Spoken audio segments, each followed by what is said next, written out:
Hi hello வணக்கம். இன்னைக்கு நம்ம சமையலில் வடகறி வாங்க செய்யலாம்.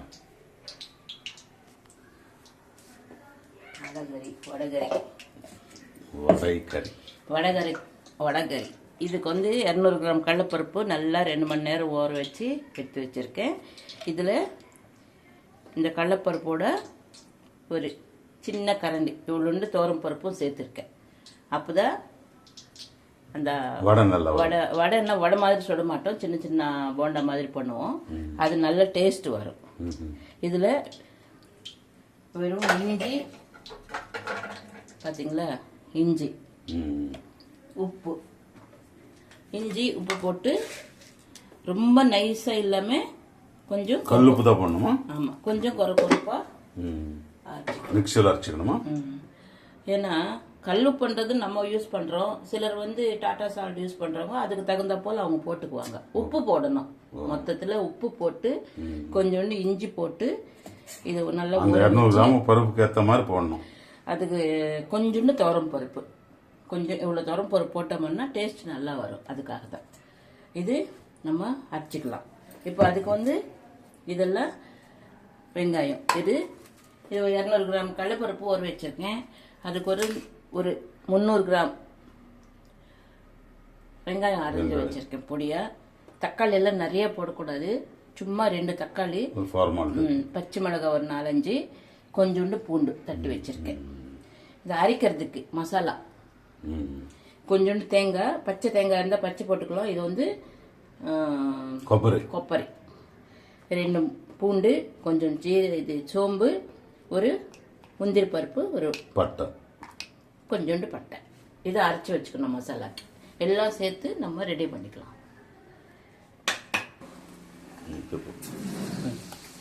எண்ணெய் நல்லா பிடிச்சிட்டீங்க. இதை பார்த்தீங்களா, கொரன்னு அரைச்சிக்கிட்டோம். ரொம்ப ஸ்மூத்தாக இருக்கக்கூடாது. ஆமாம், கொஞ்சம் கொரப்பா சின்ன சின்னதாக இந்த மாதிரி.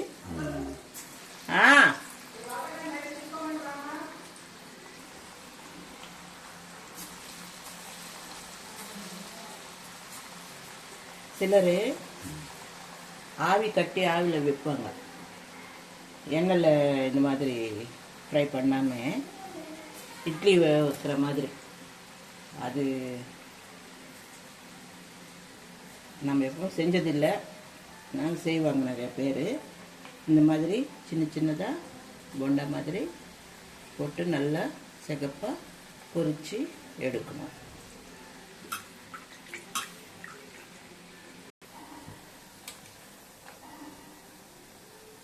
இதுதான் நல்லா ப்ரௌனாக பொரிச்சு எடுக்கணும்.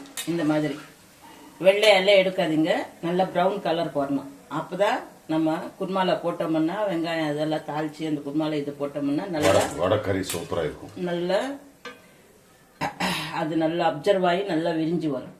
அதுதான் இப்படி தான் இந்த பொன்னிறமாக சுட்டு எடுத்துக்கணும். பார்த்துக்கோங்க. இப்போ தாளிக்கலாம் குருமா. இதுக்கு கொஞ்சம் எண்ணெய் பிடிக்கும் வடக்கறி.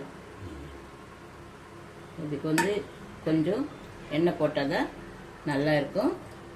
நான் வந்து ஒரு 25 கிராம் எண்ணெய் இருக்கும். இந்த கரண்டியில் 1.5 கரண்டி போட்டேன்.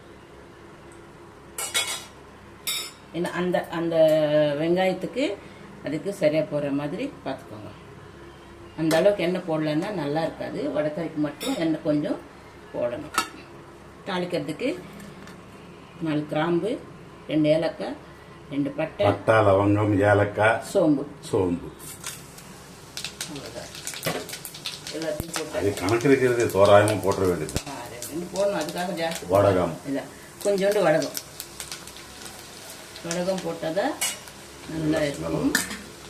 இது இந்த மாதிரி பகடா சுட்டு வச்சுக்கோங்க.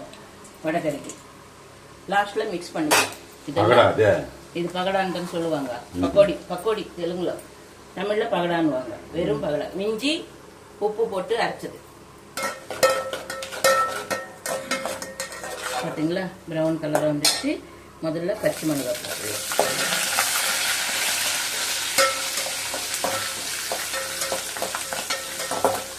பச்சை மிளகாய் இந்த பூண்டு வந்து ஒரு 4 பூண்டு இந்த மாதிரி தட்டி வச்சுருக்கேன். நல்லா இருக்கும் இப்படி போட்டால். இதுக்கு முந்திரி பருப்பு நான் வந்து மசாலாவில் போட்டு அரைச்சிட்டேன், இதில் போடாமல். இப்போது தக்காளி நிறைய எல்லாம் போடக்கூடாது, 2. ஆமாம், இல்லைன்னா கூட பரவாயில்ல.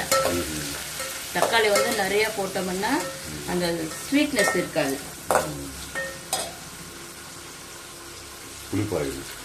ஆமாம்,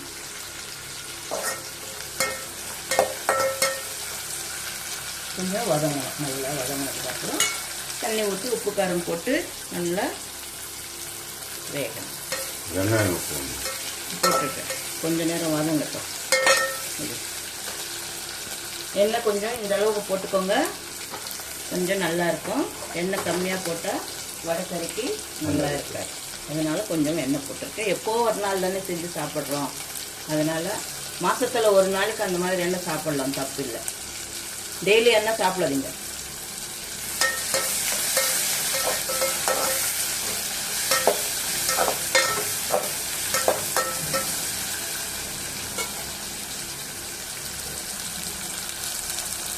ஓகே, வதங்கிட்டேன். தக்காளி நல்லா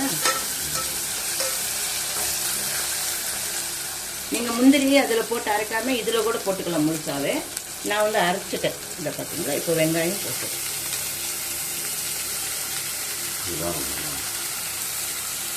இது வந்து ஒரு 300 கிராம் வெங்காயம் அரைஞ்சிருக்கேன். என்ன குருமா வேணும் இல்லைங்களா நமக்கு. இது 200 கிராம் பருப்புக்கு 300 கிராம் வெங்காயம் போதும். இதுக்கு தகுந்த போல் வெங்காயம் போட்டுக்கணும். இதையும் ஜாஸ்தி போடக்கூடாது, அதுவும் ஜாஸ்தி இருக்கக்கூடாது. அப்போ தான் நமக்கு கறி நல்லா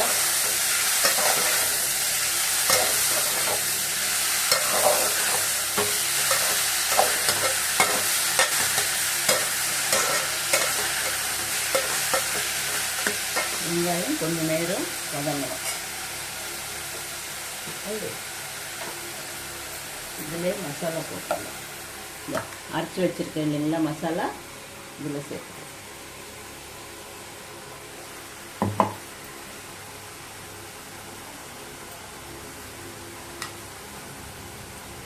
நான் எப்படி செஞ்சுருக்கேன்னு அதே மாதிரி நீங்கள் பார்த்துக்கோங்க.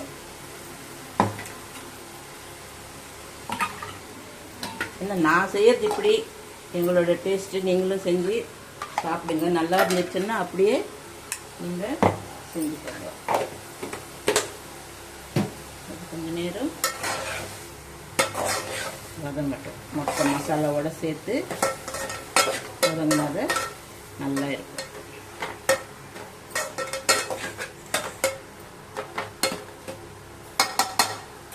இப்போ உப்பு காரம் போட்டுடலாம்.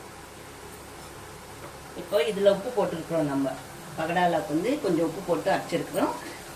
இதுக்கு கொஞ்சமாக இது தகுந்த போல் போட்டுக்கலாம். அப்புறம் வேணுமுன்னா கொஞ்சம் மிக்ஸ் பண்ணிக்கலாம். சால்ட்டு ஒரே முட்டையாக போடக்கூடாது.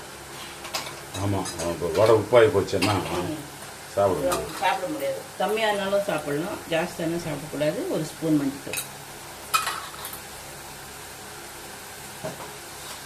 இதுக்கு வந்து 4 பச்சை மிளகாய் போட்டிருக்கேன்.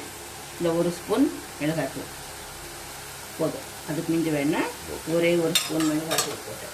பெரிய ஸ்பூன், சின்ன ஸ்பூனாக இருந்தால் 2 போட்டுக்கலாம். இது கொஞ்சம் பெரிய ஸ்பூனு, 1 ஸ்பூன் போட்டுருக்கேன். அவ்வளோதான். நல்லா வதங்கிச்சு. இப்போ தண்ணி சேர்த்துக்கலாம். கொஞ்சம் தண்ணி நிறையா ஊற்றணும். ஏன்னா அந்த பகடா போடும்போது எல்லாமே அப்சர்வ் ஆகணும்.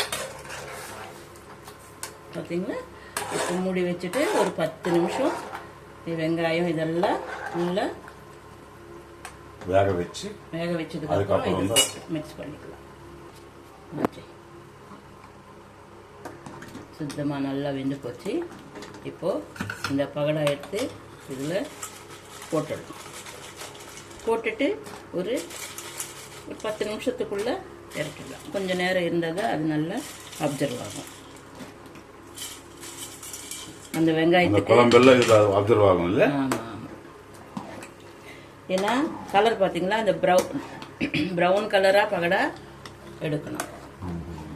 கொஞ்சம் துவரம் பருப்பு போட்டு மிக்ஸ் பண்ணி அரைச்சோம். அதனால வந்து ரொம்ப சாஃப்டாக பகடா உளுத்தம் பருப்புல துவரம் பருப்பு போட்டுங்களா? உளுத்தம் பருப்புல இல்ல, கடலைப்பருப்புல வந்து கொஞ்சோண்டு துவரம் பருப்பு. கடல் பருப்புல கொஞ்சோண்டு ஒரு பிடி. அன்னைக்கு நம்ம தயிர் வடைக்கு போடல, அதே மாதிரி. அப்பதான் அது வந்து ஒரு இதே வரும், சாஃப்டா இருக்கும். சாப்பிட்டு கொஞ்ச நேரம் பொறுத்து கொஞ்ச நேரம் வேகட்டும். அப்படி லாஸ்ட்ல கொஞ்சம் வேலை இருக்கு, ஒரு 5 நிமிஷம் இருக்கட்டும். இப்போ லாஸ்ட்ல நம்ம வீட்டில் இருக்கிற கொஞ்சோண்டு 1/2 ஸ்பூன் கரம் மசாலா மேலே அப்படி போட்டுட்டு, இது ஃபைனல் டச். இப்படி போட்டால் தான் நல்லா இருக்கும். பார்த்தீங்களா? நெய், கோழி குருமா போட்டுற மாதிரி. இதுவும் ஒரு குருமா தானே. அப்புறமா கோழி குருமா போடுங்க. கொஞ்சோண்டு கருவேப்பிலை, கொத்தமல்லி போட்டாச்சா? இப்போ சூப்பரான ஸ்மெல் வருது, கம கமன வாசனை இது வருது. வந்து சாப்பாட்டுக்கும் நல்லா இருக்கும். வடை, இட்லி, தோசைக்கும் நல்லா இருக்கும். மெயின் தோசைக்கு நேரம் சூப்பரா இருக்கும். சப்பாத்திக்கும் நல்லா இருக்கும். நீ வாங்க, இஷ்டம் எதுக்கு வேணுமோ. நான்வெஜ் சாப்பிடாதவங்க இதே வச்சு சாப்பிடலாம்.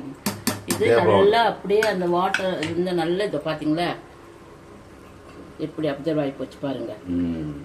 ஒவ்வொரு சமயம் இது அப்படியே கல்லாட்டம் நிக்கும், அது அந்த உருண்டை.